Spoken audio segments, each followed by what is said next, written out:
Alexander Agung yang merupakan salah satu tokoh paling terkenal dalam sejarah kuno ternyata suka banget sama makanan favorit banyak orang ini. Konon, penjelajah dan penulis asal Italia Marco Polo membawa resep yang menyerupai sorbet dari Asia. Sorbet adalah hidangan beku yang dibuat dari campuran air gula dengan berbagai perasa. Hidangan yang kemudian dinamai es krim ini sering disajikan di istana Charles pertama dari Inggris pada abad ke-17. Di Prancis, hidangan beku favorit ini diperkenalkan oleh Catherine de Medici gak lama setelah dia menikahi Henry II. Makanan pencuci mulut ini bisa dinikmati masyarakat umum pada tahun 1660-an saat pria asal Sisilia mencampur susu, krim, mentega, dan telur di Cafe Prokop yang merupakan kafe pertama di Paris. Thomas Jefferson sendiri punya resep es krim favorit yang membutuhkan 18 langkah untuk membuatnya. Es krim jadi sangat penting di budaya populer sampai punya hukum dan aturan sendiri untuk memastikan hidangan ini selalu diproduksi sesuai standar kualitasnya. Sebenarnya, hidangan beku yang kamu lihat sekarang bukan es krim. Biar bisa disebut es krim, hidangan es ini harus mengandung minimal 10% lemak susu dan beratnya tidak boleh kurang dari 0,5 kg per liter. Es krim asli sebenarnya nggak harus terlalu lembut kok. Dalam bahasa teknis, artinya es krim itu nggak boleh memiliki lebih dari 100% batas volumenya. Jadi, buat bikin tekstur yang kita tahu dan kita sukai, adonan dasar es krim harus dikocok secukupnya, tapi cuma sampai persentase tertentu. Jadi gini, untuk setiap 4 liter adonan dasar es krim, produk akhirnya nggak boleh melebihi 8 liter setelah dikocok. Makanan favorit saat cuaca panas ini bisa dibagi lagi menjadi beberapa subkategori, seperti es krim yang kandungan lemaknya dikurangi, es krim rendah lemak, atau es krim tanpa lemak. Biar kamu nggak salah makan es krim, baca dulu informasi gizi di setiap produknya ya. Satu jenis hidangan penutup beku yang menarik adalah gelato. Meskipun ini adalah bahasa Italianya es krim, ternyata ada bedanya loh sama es krim biasa. Perbedaan itu bisa dilihat dari aturan terkait kandungan lemak susunya. Biasanya, gelato mengandung lebih sedikit lemak susu daripada es krim seharusnya, tapi karena gelato punya batas volume yang rendah, yaitu sekitar 20-30%, produk akhirnya masih padat dan bertekstur. Orang Italia juga bilang gelato nggak boleh mengandung lemak kurang dari 3,5%. Ada lagi yang lebih rumit. Prancis juga punya hidangan es krim sendiri yang dikenal sebagai custard beku. Selain bahan-bahan standarnya, es krim Prancis ini juga mengandung telur minimal 1,4% kuning telur. Mungkin masih ada lagi makanan yang sering salah kita sebut, misalnya raspberry. Buah ini sebenarnya termasuk keluarga mawar, sama seperti cherry, aprikot, prem, pear, apel, persik, dan blackberry. Bunga buah-buah ini memiliki 5 kelopak dengan 1 inti di tengahnya. Karena kesamaan inilah, buah-buah ini dimasukkan ke dalam satu kategori.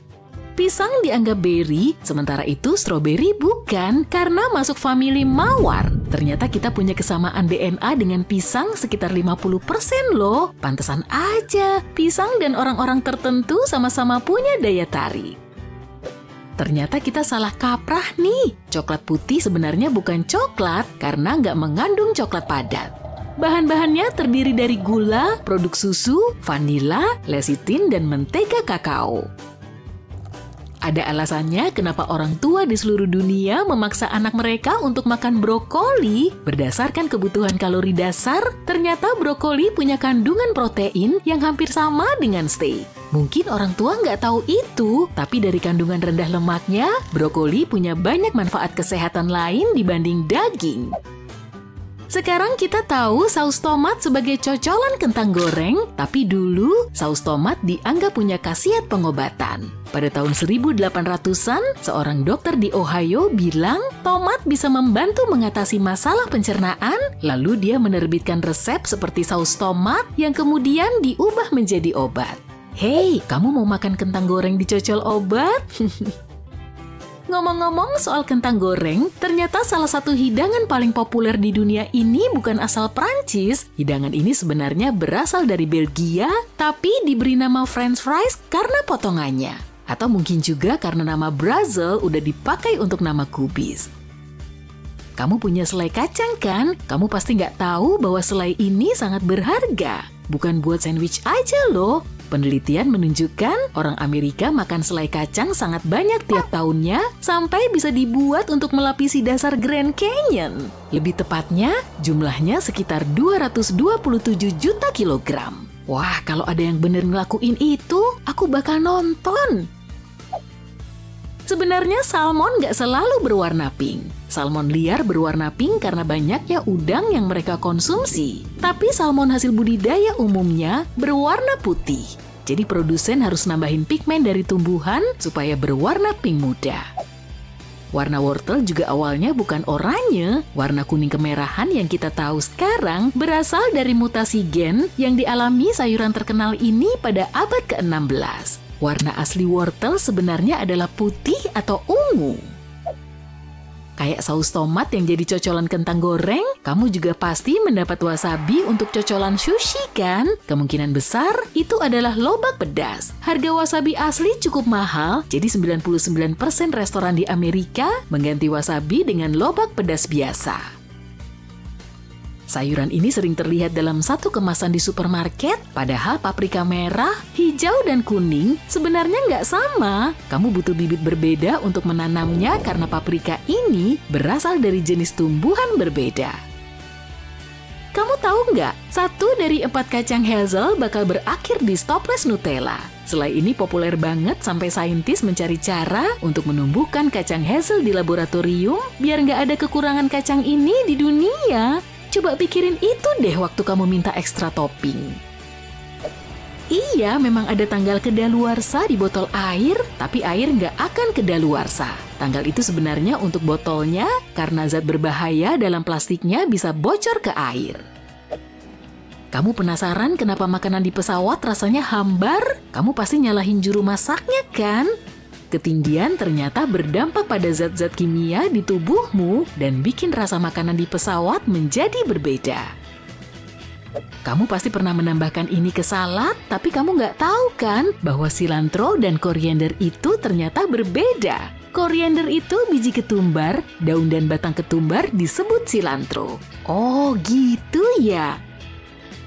Buat kamu para pecinta buah-buahan, saintis berhasil menanam pohon salad buah nih. Iya bener, pohon yang bisa menumbuhkan berbagai jenis buah bersamaan. Pohon ini dikembangkan di Australia dan bisa menumbuhkan 6 jenis buah berbeda. Ada variasi buah berbiji keras seperti persik, prem, nectarine, apricot, dan peachcot. Juga ada variasi sitrus untuk orang yang lebih suka lemon, limau, mandarin, jeruk, atau bahkan tanjelo, pomelo, dan jeruk Bali. Kamu pasti menghindari bawang putih karena bikin napas kamu bau kan? Tapi bawang ini dianggap salah satu makanan paling kaya gizi. 1 siung bawang putih bisa mengandung 2% vitamin B6 untuk seharian. Penelitian menunjukkan khasiat kesehatan itu berasal dari zat kimia bernama alisin yang bikin bawang putih punya aroma khas. Satu-satunya makanan yang nggak pernah basi kalau disimpan dengan benar adalah madu. Setidaknya itu yang kami temukan sejauh ini. Karena kandungan gulanya yang tinggi dan kelembapan yang rendah, madu nggak akan basi. Enzim yang dihasilkan lebah juga membantu karena bisa menekan pertumbuhan bakteri. Tetap aja kalau kamu salah menyimpan madu, misalnya tutupnya terbuka, madu tetap akan basi lah. Nah, kalau madunya ditutup rapat dan disimpan dengan benar, madu itu nggak akan kedaluarsa.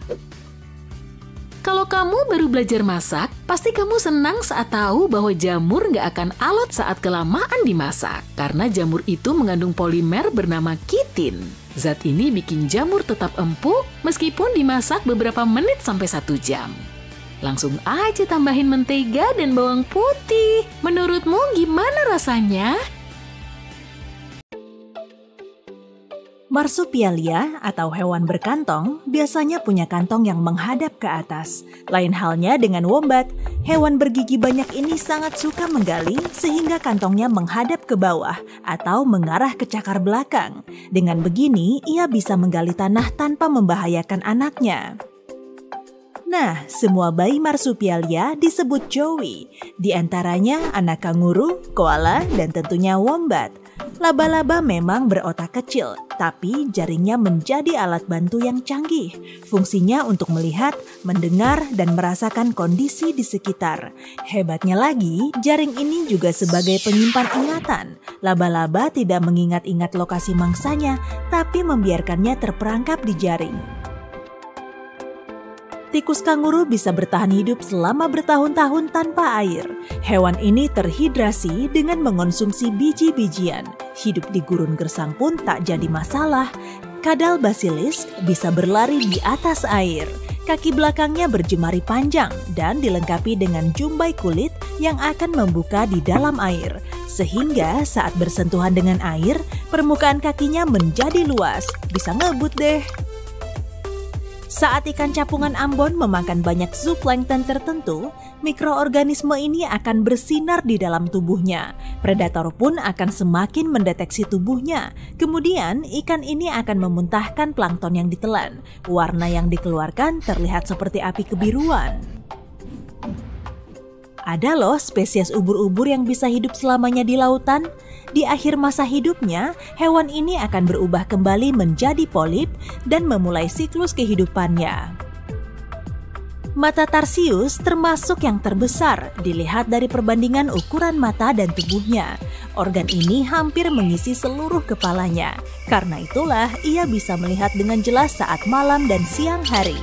Tokek punya bulu halus di selaput kakinya. Bulu ini membuatnya bisa memanjat dan berlari-lari seolah sedang berada di atas tanah. Udang pistol mendapat namanya dari capit uniknya. Capit ini biasanya terbuka, tapi saat mengatuk, terbentuklah semburan gelembung yang bisa menyetrum mangsanya.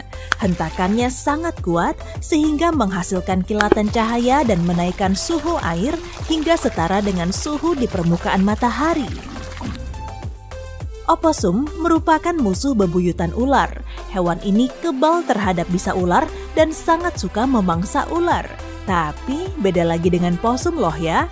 Saat kepanasan, kuda Nil akan mengeluarkan cairan berwarna kemerahan dari kulitnya dan memenuhi seluruh tubuhnya, sehingga melindunginya dari terik sinar matahari. Meerkat juga menghabiskan banyak waktunya di bawah terik matahari. Hewan ini punya lingkar mata yang terlihat seperti kacamata hitam. Fungsinya sebetulnya serupa sih, bulu hitamnya menghalangi sinar matahari sehingga hewan ini bisa melihat matahari langsung. Meski bisa menirukan suara manusia, burung beo masih kalah dari burung lyrebird. Burung peniru ini bisa belajar dan menghasilkan lebih dari 20 macam bunyi, termasuk bunyi gergaji mesin, gonggongan, deru mesin mobil, alarm kebakaran, dan tentunya suara burung lain. Kambing Ibex alpen merupakan pendaki paling top di dunia binatang. Induk dan anaknya seolah bisa melawan gravitasi dengan mendaki tebing vertikal yang tidak bisa didaki hewan lain. Sementara pejantannya lebih sering berjalan di tanah datar. Cicak dikenal bisa menumbuhkan ekornya kembali, kadang malah bagian tubuh lainnya juga. Axolotl atau salamander Meksiko bahkan lebih juara lagi. Hewan unik ini bisa meregenerasi organ kompleksnya, seperti jantung dan otak. Ikan salmon si perenang cantik punya sistem navigasi bawaan. Tubuhnya bereaksi terhadap medan magnet bumi, sehingga ikan ini bisa mencari jalan saat menempuh jarak ribuan kilometer. Saat terancam, kumbang pengebom membuka ujung pantatnya, lalu menyemprot cairan berbisa ke lawannya. Reaksi kimia di dalam tubuhnya membuat cairan ini sangat panas seperti air mendidih. Pinjal memang berukuran kecil, tapi merupakan pelompat terbaik. Kalau kita bisa melompat seperti hama kecil ini, kita akan mampu melompati puncak menara Eiffel. Kaki seribu memang mengerikan ya. Mekanisme pertahanan dirinya dengan memancarkan sianida. Saat ia terancam, zat ini akan menyala dan bahkan bisa berpendar dalam gelap. Gurita memiliki 3 jantung, 2 diantaranya memompa darah menuju insang dan yang satunya menyirkulasikan darah menuju organ lain. Oh iya, darah gurita berwarna biru loh dan otaknya ada 9. Wih, 1 sebagai otak pusat dan 8 lainnya sebagai pengendali alat gerak. Kuda punya organ berbentuk segitiga di telapak kakinya yang berfungsi untuk meredam benturan saat kuda berlari, serta Oh, teleponmu berdering. Pasti ada yang penting. Ini kan sudah jam 11 malam. Namun, bukan gadget di rumahmu. Telingamu lah yang berdenging. Kamu juga bisa mendengar suara mendesis, siulan, mendengung, dan bahkan auman. Tapi semua suara ini berasal dari telingamu. Suara-suara yang disebut suara fantom ini bisa muncul di salah satu atau di kedua telinga, terus-menerus atau sesekali. Kehadirannya paling sering kita sadari di malam hari saat tidak ada yang mengalihkan perhatianmu. Mendengar suara di dalam telinga disebut tinnitus. Fenomena ini cukup umum dan dialami oleh 15-20% manusia. Tinnitus berawal dari bagian dalam telinga yang berbentuk seperti siput yang disebut koklea. Telinga bagian tengah menangkap gelombang suara yang akan diterjemahkan sebagai impuls listrik di telinga bagian dalam. Lalu, saraf sensorik membawa impuls ini ke otak. Jika ada kesalahan di telinga bagian dalam, otak juga bisa salah mengartikan suara. Tinnitus terjadi saat ada perubahan di dalam saraf koklea. Hal ini bisa disebabkan oleh suara keras seperti gergaji mesin, jackhammer, musik yang keras, atau teriakan. Tinnitus bisa muncul setelah kamu mengalami cedera di kepala, leher, atau telinga, atau setelah kamu mengonsumsi obat-obatan tertentu. Kamu juga bisa mendengar dengingan di telinga jika memiliki masalah tekanan darah. Di tempat lain, di dalam tubuh manusia yang menakjubkan, ada beberapa bakteri yang hidup di usus yang bisa menghasilkan listrik. Mengejutkan! Mereka mengeluarkan elektron yang menciptakan aliran listrik kecil. Mungkin ini seperti sistem cadangan bakteri sebagai cara mereka menghasilkan energi. Manusia adalah satu-satunya makhluk yang punya dagu. Bahkan, kerabat terdekat kita secara genetik, gorila dan simpanse, tak memiliki tulang kecil yang memanjang maju dari rahang ini. Rahang bawah mereka miring ke bawah dan ke belakang dari gigi depan mereka. Para ilmuwan belum memecahkan misteri ini. Banyak pendapat berbeda tentang alasan dagu manusia berbentuk demikian. Menurut beberapa ahli, dagu berperan dalam mengunyah makanan. Pendapat lain berhubungan dengan kemampuan bicara. Bahkan ada yang berpikir bahwa dagu hanyalah tempat khusus untuk menumbuhkan janggut. Berkedip menjaga mata tetap bersih dan lembab. Tapi bukan itu saja, setiap kali kamu berkedip, kamu melakukan tidur mikro. Para peneliti dari Universitas Washington menemukan bahwa berkedip membuatmu lebih fokus dan mengisi sedikit energimu. Pernah melihat titik kecil berjalan dalam barisan meliuk-liuk, terutama saat kamu melihat langit cerah? Titik-titik ini hanya terlihat sesaat dan mungkin terlihat seperti cacing kecil. Itu adalah sel darah putih yang bergerak melewati kapiler di depan retina mata. Jaringan di belakang matamu ini cukup sensitif terhadap cahaya. Anehnya, sebagian besar orang tidak menyadari keberadaan titik-titik ini kecuali jika diminta memperhatikan. Kelenjar pineal di otak mengatur produksi melatonin, hormon yang mengatur pola tidurmu. Kelenjar ini seperti kacang pinus, dari sanalah namanya diambil. Otak manusia terdiri dari 73% air, sama halnya dengan jantungmu. Itu sebabnya, jika otakmu kehilangan 2% cairan, kamu mulai merasa lelah. Ini juga yang membuat ingatanmu memburuk, memperpendek fokusmu, dan memperburuk suasana hatimu. Omong-omong, otakmu memastikan kamu tidak minum terlalu sedikit atau terlalu banyak air. Setelah kamu menelan cairan, mulut dan tenggorokanmu mulai menembakkan sinyal ke otak dan menyuruhmu berhenti minum. Jika tidak, kamu akan terus minum selama 10-60 menit hingga cairan bisa memenuhi sel-sel tubuhmu. Matamu cukup melihat sesuatu selama 13 milidetik saja dan otakmu sudah bisa memproses gambar ini. Sebagai perbandingan, rata-rata satu kedipan berlangsung antara 100-400 milidetik.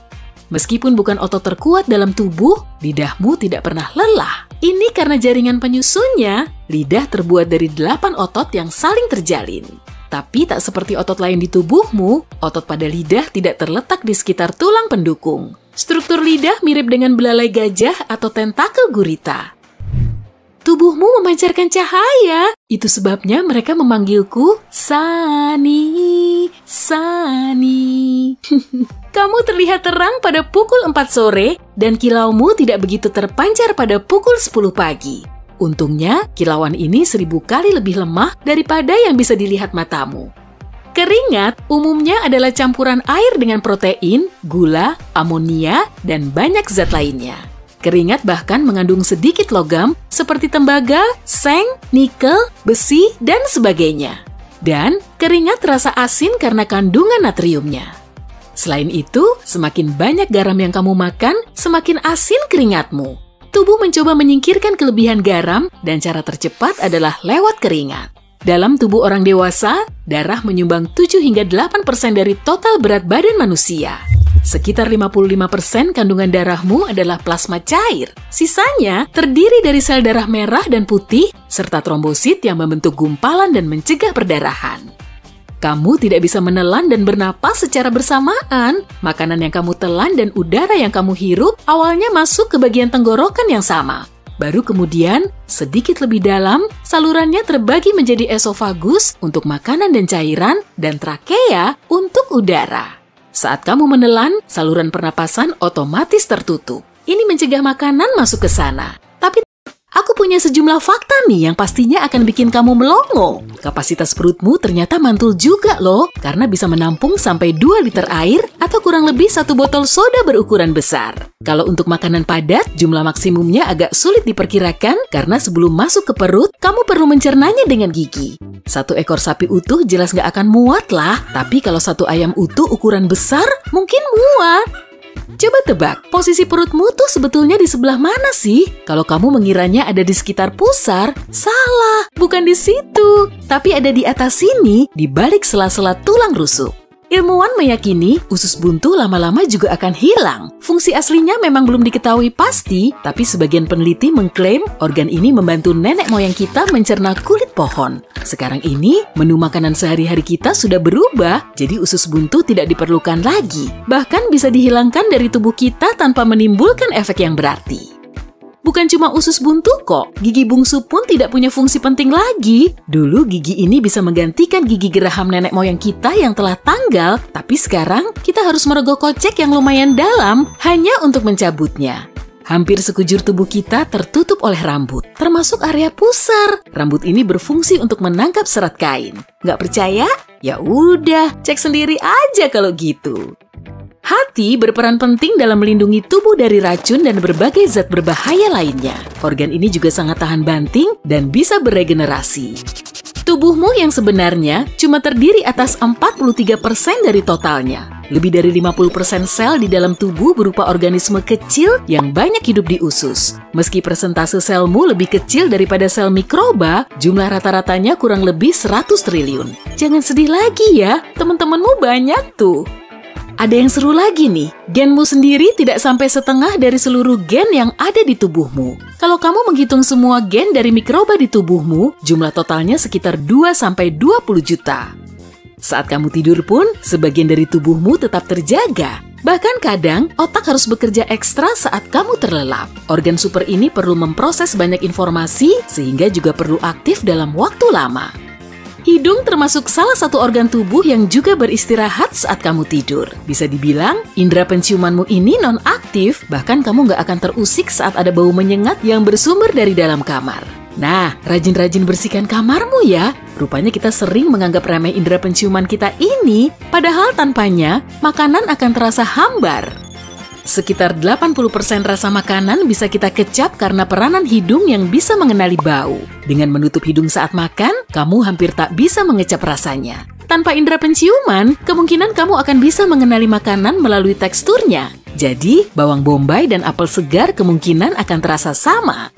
Para ilmuwan pernah meyakini kita bisa membedakan sampai 10.000 bau, tapi anggapan ini keliru. Penelitian terbaru membuktikan manusia mampu membedakan lebih dari 1 triliun bau. Ingatan kita terhadap bau juga lebih tajam, bahkan bau juga bisa loh membangkitkan kenangan lama. Hidung tidak cuma membantumu bernafas dan menangkap bau, tapi juga menyaring udara sebelum dialirkan menuju tenggorokan dan paru-paru yang memang sensitif. Kalau kita menghirup udara kering, hidung akan melembabkan, mendinginkan, dan memanaskannya. Hidung juga membersihkan udara dari kotoran. Seiring bertambahnya usia, ukuran otakmu akan mengecil. Pada umur 75 tahun, otakmu jauh lebih kecil dibanding saat kamu berumur 30 dan penyusutannya dimulai pada umur 40. Kita semua mengalaminya kok, dan kekuatan otak sama sekali tidak akan terpengaruh. Otak kita cuma bisa menyimpan 7 bit data dalam memori jangka pendeknya. Udah, gak perlu membandingkan kapasitas otakmu dengan ponsel jadulmu 15 tahun lalu kok. Kamu sendiri masih kesulitan menghafal nomor ponsel kan? Cara kerja ingatan jangka pendek kita mirip seperti papan tulis. Kita bisa menulis sejumlah informasi, tapi lama-lama ruang yang tersisa akan habis juga. Untuk mengecek kapasitas memori kerjamu, coba deh lakukan tes ini. Minta temanmu untuk menulis dan membacakan daftar 10 kata. Kebanyakan orang paling banyak mengingat 7 kata dari daftar ini. Kamu sangat memerlukan RAM atau memori kerja untuk melakukan hampir semua aktivitas harianmu, termasuk saat ngobrol biasa, internetan, atau bermain-main bersama anak bulmu. Memori terkuat dan emosional kita biasanya palsu. Itu cuma memori pusat yang bikin kita yakin kalau kita sangat mengingatnya. Padahal sebagian besar detailnya cuma terbentuk di kepala. Seiring bertambahnya usia, bukan cuma otak yang akan menyusut, tapi juga tubuhmu. Tulangmu jadi lebih rapuh dan tulang punggungmu juga mengecil. Tapi saat kamu tidur, tulangmu jadi agak rileks. Makanya saat bangun di pagi hari, kamu akan lebih tinggi daripada saat malam hari. Di antara semua mamalia, cuma manusia yang bisa berjalan dengan 2 kaki sepanjang hidupnya. Kanguru dan gorila pun tidak benar-benar berjalan dengan 2 kaki. Kanguru pakai alat bantu ekor sebagai kaki ketiganya, sedangkan gorila pakai lengan panjangnya untuk menjaga keseimbangan. Tulangmu juga berperan dalam metabolisme, sebagian besarnya terdiri dari kalsium. Jadi, saat darahmu kekurangan unsur ini, tulang akan mulai mengeluarkannya ke aliran darah hingga tubuhmu kembali seimbang. Reaksi sebaliknya juga berlaku saat darah kebanyakan kalsium, tulang akan menyimpannya sebagai unsur cadangan. Kamu tahu nggak nama tulang yang hobinya ngelawak? Itu loh yang ada di lengan atasmu, humerus. Ternyata beda ya. Yang ini serius, tulang yang nggak pernah tumbuh ada di telinga. Sekumpulan tulang kecil ini telah beradaptasi untuk mengirimkan getaran suara sehingga kita bisa mendengar. Dokter menyebutnya sebagai tulang osikel. Salah satu tulang pendengaran ini bernama sanggurdi, ukurannya paling kecil di seluruh tubuh, malahan cuma sebesar 1 butir beras. Tinggi badan, bentuk tubuh, dan warna kulit kita sangat dipengaruhi oleh tempat tinggal nenek moyang kita, tapi kita bisa beradaptasi dengan kondisi baru selama seumur hidup. Misalnya saja, kalau kamu pindah dari dataran rendah ke pegunungan, sel darah merahmu akan bertambah untuk mengimbangi kurangnya oksigen. Nah, kalau kamu pindah dari tempat yang beriklim dingin menuju tempat yang lebih panas, kulitmu akan menjadi lebih gelap untuk beradaptasi. Rentang hidup kita diprogram di dalam sel. Sel terus beregenerasi dan membelah diri. Meski begitu, sel punya pengatur waktu internal yang akhirnya juga akan berhenti. Sejumlah sel juga akan menghentikan aktivitas reproduksinya lebih cepat dari sel lain. Rata-rata, sel berhenti membelah diri saat kita berumur 100 tahun. Dengan kata lain, kalau pengatur waktu pada sel ini dinonaktifkan, kemungkinan kita akan bisa hidup selamanya. Udah, jangan terlalu sinis dengan lemak di tubuhmu lah. Peranannya juga penting loh. Bisa sebagai bahan insulasi, cadangan energi, dan peredam kejut. Tubuhmu mengirimkan paling banyak lemak ke area pinggang karena disitulah letak organ dalammu. Kalau kamu mengalami hal-hal yang kurang diinginkan, lapisan lemak ini bisa melindungi organ vitalmu dari kerusakan fatal. Oke, kembali lagi ke kepala. Tengkorakmu tidak Laut menyelimuti lebih dari 70% permukaan bumi. Kedalaman rata-ratanya mencapai 8 kali tinggi gedung Empire State dan isinya belum terjamah sampai 5%. Danau dan sungai juga bisa dijumpai di dasar laut loh. Airnya lebih pekat dari area sekitarnya sehingga kelihatan banget bedanya. Koral yang berada di perairan dangkal bisa terpapar sinar matahari, kemudian menghancurkan alga yang menempel di sekitarnya. Nah, agar kelangsungan hidup alga tetap terjaga, koral akan menghasilkan protein untuk melindunginya dari sengatan matahari. Cie, baik hati dan tidak sombong. Sebagian besar lautan memang belum terjamah, tapi yang jelas airnya mengandung sekitar 20 juta ton emas. Jumlah segitu terbilang sedikit sih, jadi kurang menguntungkan juga kalau mau kita tambang. Tapi kalau semua emas itu kita bagi rata, seluruh populasi di bumi akan mendapat sekitar 4,1 kilogram. Emas ya, bukan sebongkah upil. Wah, ternyata hiu juga punya tempat kongko loh. Pada tahun 2002, para peneliti telah menemukan kawasan di Samudra Pasifik yang diberi nama White Shark Cove. Saat musim dingin, banyak hiu putih besar akan berdatangan ke tempat ini. Mungkin sambil gibah dan ngolok-ngolok manusia yang ketakutan setengah mati tiap kali melihatnya. Kemudian saat cuacanya mulai hangat, kawanan hiu ini akan kembali ke dekat pesisir untuk menakut-nakuti kita. Kalau kamu berencana datang ke kafe ini, boleh juga tuh nyobain menu andalannya, kopi susu hiu. Bagian terluas dari Samudra Pasifik membentang dari Indonesia sampai Kolombia sejauh 19.791 km atau lebih dari 5 kali diameter bulan. Lautan memang dingin, terutama bagian terdalamnya, dan suhunya cuma sampai 4,4 derajat Celcius. Tapi nggak selalu begitu kok. Buktinya, suhu air yang keluar dari ventilasi hidrotermal di dasar laut bisa mencapai 399 derajat Celcius.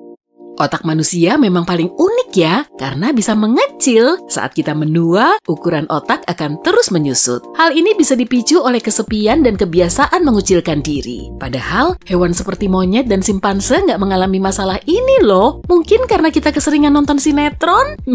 Nggak tahu juga sih. Meski nggak mempengaruhi penglihatan kita, gendang telinga kita akan bergetar saat kita menggerakkan mata. Sepanjang usia rata-rata manusia, jantung kita berdetak sebanyak lebih dari 2,5 miliar kali. Percaya aja lah, aku kan udah ngitung sendiri pakai sempoa. Hidung kita bisa membedakan lebih dari 1 triliun bau, dan bibir kita 100 kali lebih peka dari ujung jemari kita. 2 anggota badan yang terus-menerus tumbuh, yaitu hidung dan telinga. Kecoa termasuk serangga yang tahan banting karena bisa bertahan hidup di lingkungan yang berat. Bahkan, hewan ini telah ada sejak dinosaurus mendominasi bumi. Ratu rayap justru lebih ampuh lagi karena masa hidupnya bisa sampai 50 tahun. Umur terlama di seantero kelas insekta. Padahal, rayap biasa cuma hidup selama 1-2 tahun. Bahan yang tersimpan di punuk unta bukanlah air, tapi lemak. Air tersimpan di dalam aliran darah. Lebah bisa terbang sampai ketinggian 8.991 meter. Bahkan lebih tinggi dari puncak Everest, gunung tertinggi di dunia. Ternyata kungkang lebih jago menahan nafas dari lumba-lumba loh. Dengan memperlambat detak jantungnya, ia bisa menahan nafas sampai selama 40 menit. Sedangkan lumba-lumba perlu muncul ke permukaan laut tiap 10 menit untuk mengambil nafas. Para ilmuwan memperkirakan gunung berapi di bulan pernah aktif sekitar 100 juta tahun yang lalu saat dinosaurus masih mendominasi permukaan bumi. Kamu pernah lihat semangka mini seukuran anggur belum? Namanya Chuka melon atau disebut juga sebagai melon tikus. Sebetulnya sih bentuknya mirip semangka, tapi rasanya ada asam-asamnya juga, mirip jeruk. Selain melon tikus, ada juga tikus kanguru. Hewan ini nggak perlu minum air karena hidupnya di gurun pasir Nevada yang kering. Untuk beradaptasi dengan tempat hidupnya, ia cuma mengasup air yang terkandung di biji-bijian sebagai makanannya. Biaya parkir di tempat tinggalmu kemahalan ya?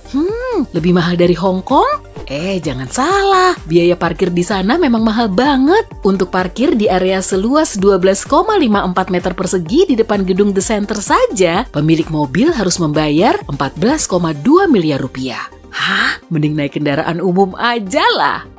Masih yang mahal-mahal nih. Kamu mau icip hotdog termahal di dunia? Harganya nggak kaleng-kaleng loh, hampir 2,4 juta rupiah. Kalau mau icip, datang langsung aja ke Seattle, Washington. Aku sih sayang sama duitnya, tapi agak penasaran juga ya sama rasanya. Seorang barista asal Australia berhasil memecahkan rekor dunia dengan membuat cappuccino terbanyak selama 1 jam. Totalnya 420 cup. Widih, mantap! Kamu bisa mengecap rasa bawang putih cuma dengan menaruhnya di telapak kaki. Gosokkan sesiung bawang putih di telapak kakimu, lalu biarkan beberapa saat. Bahan kimia yang menimbulkan bau unik ini bisa diserap melalui kulit meskipun bawangnya nggak kamu masukkan ke dalam mulut. Nah, lobster juga bisa loh melakukan mekanisme serupa. Kakinya berfungsi sebagai pendeteksi rasa makanan.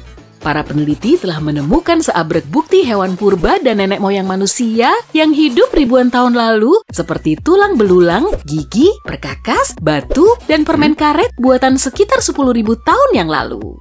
Apel Black Diamond asal Tibet nggak berkulit hijau maupun merah, tapi ungu tua. Di siang hari, Tibet banyak terpapar sinar ultraviolet dan saat malam suhunya turun drastis. Akibatnya, kulit apel Black Diamond.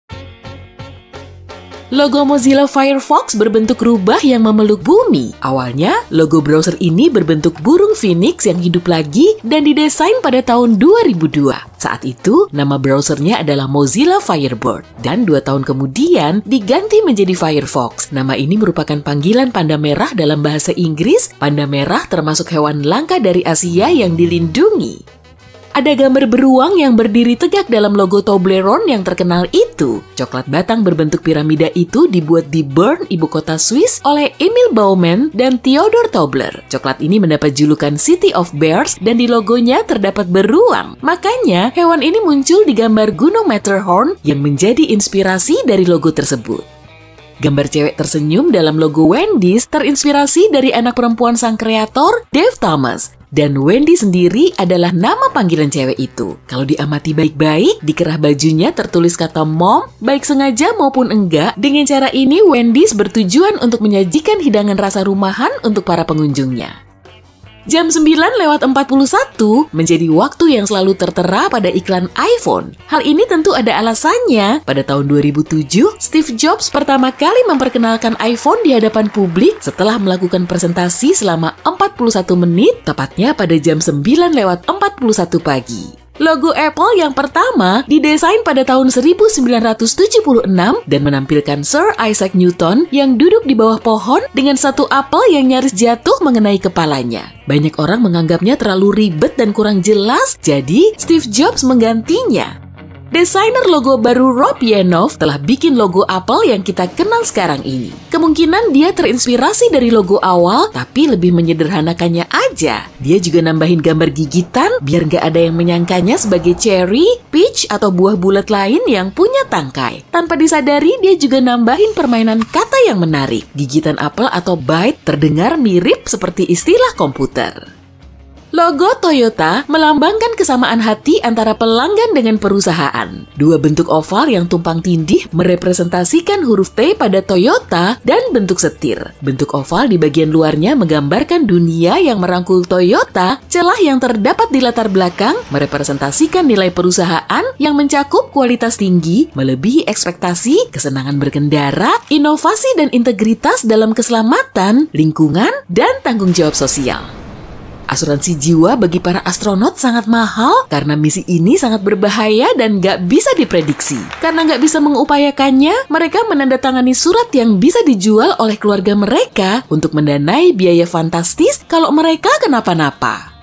Snack coklat Snickers dibuat oleh Frank Mars, pendiri Mars Inc. Snack ini terinspirasi oleh makanan yang dibuat dari nougat, kacang tanah, dan karamel yang sudah ada dan diberi nama sesuai dengan nama kuda keluarga Mars. Sampai tahun 1990, orang Inggris menamainya sebagai Marathon dan setelah ganti nama menjadi Snickers, posisi penjualan snack ini turun dari yang terlaris menjadi nomor 3. Saat logo NBC dibuat, televisi berwarna menjadi perangkat yang revolusioner. Hal tersebut juga tercermin dalam logo berwarna pelangi tersebut. Merak menggambarkan fase sebangga merak, tujuannya untuk nunjukin kalau mereka bangga dengan sistem warna terbaru mereka. 6 warna bulunya juga merepresentasikan 6 divisi NBC. Anak panah kuning pada logo Amazon yang memanjang dari huruf A ke Z nunjukin kalau kita bisa beli apa aja di situ dari A sampai Z. Bentuk senyumnya melambangkan kebahagiaan pelanggan. Awalnya, nama perusahaan itu bukan Amazon, tapi Cadabra Inc. Jeff Bezos juga bereksperimen dengan berbagai nama pada situs webnya dan salah satunya adalah Relentless.com yang masih dialihkan ke Amazon. CEO Papa John's Pizza, John Schnatter, memulai bisnisnya dari dalam gudang sapu bar bersama ayahnya di Indiana pada tahun 1984. Selama bertahun-tahun, usaha ini telah tumbuh menjadi rantai restoran pizza terbesar ketiga di dunia dengan 5.500 restoran di 49 negara. Baskin Robbins punya 31 jenis rasa, makanya huruf B dan R di logonya bisa ngebentuk angka ini. Lengkungan di huruf B merepresentasikan angka 3 dan garis R-nya merepresentasikan angka 1.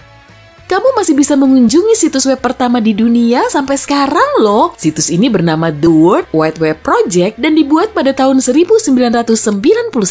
Sekarang fungsinya sebagai arsip sejarah tentang World Wide Web. Dan di situ cuma berisi teks, jadi kamu nggak akan bisa ngelihat gambar. Pembuatnya, Tim Berners-Lee adalah ilmuwan asal Inggris yang bekerja di CERN, Organisasi Riset Nuklir Eropa, pada tahun 1989. Produk pertama yang di-scan di supermarket adalah 10 pak permen karet Wrigley Juicy Fruit pada tahun 1974 di Troy, Ohio. Barcode ditemukan dan dipatenkan pada tahun 1952, tapi konsep ini baru dikenal luas ketika penemunya mulai bekerja di IBM. Sebelum itu, pegawai toko perlu nempelin label harga pada semua barang dan kasir harus membaca label sambil mengetiknya dengan tangan. Logo Quicksilver adalah versi custom dari The Great Wave of Kanagawa, yaitu cetakan kayu terkenal karya seniman Hokusa. Saat Quicksilver memperluas usahanya dan mulai bikin produk wanita bernama Roxy, mereka bikin logo versi terbaliknya agar kelihatan seperti hati. Sebelum tahun 2000, internet broadband pedesaan lebih lambat dari merpati pos. Dalam tes kecepatan, merpati yang telah dipasangi stick USB terbang dari area pertanian Yorkshire untuk menempuh jarak 80 km. 1/4 jam kemudian, burung ini sudah menyelesaikan perjalanannya, padahal baru 24% dari 300 MB data yang berhasil di-upload. Picasa membantu kita untuk menata dan melihat gambar secara online. Logonya ini nggak sesederhana shutter kamera warna-warni loh. Celah putih di bagian tengah berbentuk rumah yang artinya akan menjadi rumah yang aman untuk foto-fotomu. Pada namanya juga terdapat kata rumah atau casa dan P singkatan dari pixel. Huruf L dan G dalam logo LG membentuk wajah manusia. L menjadi hidungnya dan G menampilkan bagian lainnya. Logo ini dinamakan sebagai wajah masa depan dan dimaksudkan untuk memunculkan sisi manusia pada mereknya sehingga lebih bersahabat. Banyak perusahaan teknologi ngetes produk baru mereka di Selandia Baru karena negara tersebut multi etnis dan masyarakatnya berbahasa Inggris. Terlebih lagi, lokasinya sangat terpencil sehingga berita soal kegagalan produk nggak akan cepat menyebar. Logo FedEx memang klasik ya kalau diamati dari segi warna dan jenis fontnya, tapi di dalamnya terdapat tanda anak panah di antara huruf E dan X. Logo ini merepresentasikan kecepatan, akurasi, upaya untuk mencapai kesempurnaan, dan kegigihan dalam mencapai tujuan. Keempat cincin pada logo Audi merepresentasikan gabungan dari 4 perusahaan, Audi, DKW, Horse, dan Wanderer. Wanderer memulai usahanya sebagai perusahaan sepeda. Perusahaan Gillette yang terkenal dengan pisau cukurnya itu ingin agar logo mereka setajam dan sepresisi mungkin. Makanya huruf G dan I-nya kepotong secara dramatis. Warna hitam putihnya melambangkan keanggunan, keaslian, prestis, dan keunggulan produk. Sebagian orang menderita teknofobia atau takut dengan teknologi. Kebanyakan sih karena harus berurusan dengan perangkat baru yang rumit seperti komputer, tapi sumbernya berasal dari masa revolusi industri yang berawal pada abad ke-18. Saat itu, para pekerja takut kalau mesin baru akan mengambil alih pekerjaan mereka. Google menyewa kambing dari perusahaan khusus di California untuk memotong rumput. Mereka membawa sekitar 200 kambing ke kantor pusat Google di Mountain View dan sekitar seminggu kemudian, semua rumput liar di situ sudah bersih dan tanahnya semakin subur. Pendiri perusahaan Domino awalnya mau nambahin 1 titik di logonya tiap kali ada cabang baru. Tapi pertumbuhannya jauh lebih pesat hingga akhirnya mereka memakai 3 titik aja. Pada tahun 2004, Ed menjadi karakter pertama yang dimasukkan dalam kode Morse minimal selama kurun waktu 60 tahun. Simbol ini terdiri dari sinyal A dan C tanpa putus, jadi kamu bisa mengeja alamat emailmu dalam kode Morse kalau diperlukan. Selama 150 tahun, Levi's telah mendesain ulang logonya sebanyak 8 kali. Yang pertama disebut The Two Horse Brand dan di dalamnya terdapat banyak detail. Logo yang sekarang dikenal dengan nama Batwing dan umurnya sudah lebih dari 50 tahun. Bentuknya ini terdapat pada setiap celana jeans Levi's dan logo ini memberikan kesan muda tapi tak lekang oleh waktu. Aplikasi Evernote dipakai untuk menyimpan catatan. Di logonya terdapat gambar gajah seperti ungkapan, gajah nggak pernah lupa. Karena memang daya ingat gajah sangat bagus, bentuk telinganya juga menyerupai bentuk catatan post-it. Huruf H pada logo Hyundai nggak sekedar merepresentasikan nama perusahaannya. Di situ juga ada guratan gambar 2 orang yang sedang berjabat tangan dengan erat. Jadi maksudnya perusahaan dan pelanggannya sama-sama menjaga kepercayaan. Bentuk oval di bagian luarnya melambangkan ekspansi Hyundai dalam skala global. Sedangkan warna perak melambangkan kemajuan dan kesempurnaan. Versi biru digitalnya melambangkan kepercayaan dan keunggulan. Lacoste mendapatkan logo ikoniknya berkat taruhan René Lacoste dengan kapten tim Piala Davis Prancis. Lacoste sendiri adalah salah satu pendiri perusahaan itu sekaligus pemain tenis. Sang kapten berjanji akan memberikan koper kulit buaya kalau Lacoste memenangkan pertandingan. Meskipun gak menang, dia mendapat julukan krokodil. Di pakaian tenisnya juga terdapat bordiran buaya dan saat meluncurkan merek pakaiannya, dia menggunakan nama krokodil ini. Oreo merupakan biskuit buatan pabrik paling terkenal di dunia dan diproduksi lebih dari 40 miliar keping setiap tahun.